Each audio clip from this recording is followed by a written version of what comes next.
බබා යා තියා ගන්නවා මට කන්න දීලා. හොඳ පුතේකුත් ඉන්නවා. හොඳ පුතේ. අම්මා ගාව ඉන්නවට වඩා තාත්තා ගාව ෂෝක් එකේ ඉන්නවා. මේ තාත්තා කැම්බර් දිහා බල බල ඉන්නේ. ඕක මේක කවන්න බෑ පුතේ. ඔයාලට පුතේ මේ දෙන්නම් ඉන්නේ වියප්පයක් දෙන්න. පොඩි මොන හරි දා ගන්නවා. ඔය කන්න බෑ දයියා. මේ සැරේ පුතේ ඕකට. දයියා. දයියා. ඔයාලට කවලන කියනවා. අනික පාපා ඩ්‍රයිවර් කඩවල ළමයිට කවන්න හොඳ නෑ. අපිට වගේ මේ පණ පොඩිනේ. මම ඒකයි දියප්ප කැල්ලක්වත් දුන්නේ නැත්තේ.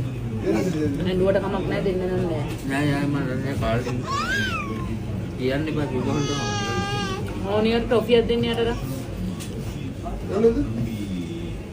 මොහොම තමයි ඉන්න ඕනේ පුතා. දන්නවද? අම්මා තාත්තා එනකම් කොහෙට හරි ගියාම අම්මට කන්නවත් තිබ්බේ නෑ අඬනවනේ. දැන් මොකද තාත්තිකා ඉන්නා මේ කනවා. නෝ. අම්මිට දැන් මාස ගානක් මාස 3ක්ම අම්මිට හරිය නිදහස්. තාත්ති ඉන්නවනේ මාස 3ක්ම. මම ඒ නිදහසේ උඩරිම ගන්නවා පුතේ.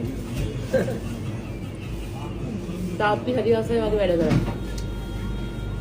බොරු නෙමෙයි නේ පැටියෝ. යවුන්නේ. ඔය හරි ආසයිනේ. යවුන්නේ. හරි ආසයිනේ ඔබ වගේ වැඩ කරන්නේ.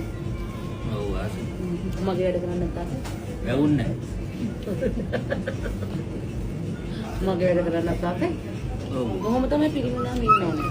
වයිෆ්ට කන්න දීලා බබා බලා ගන්නවා. වයිෆ් කරනවා හස්බන්ඩ් බබා බලනවා. ආදර්ශවත් පිරිමි. කොහොම තමයි හැම ගේකම අම්බෝ හිරත් උනා ඒ මනුස්සයට. ආදර්ශවත් පිරිමි. හැම ගේකම පුතා සැර දානවා. හැම ගේකම ඉන්න ඕනේ වයිෆ් උදව් කරන මේ වගේ හස්බන්ඩ් කෙනෙක්. බලන්න මම හොඳට සබාන්ගේ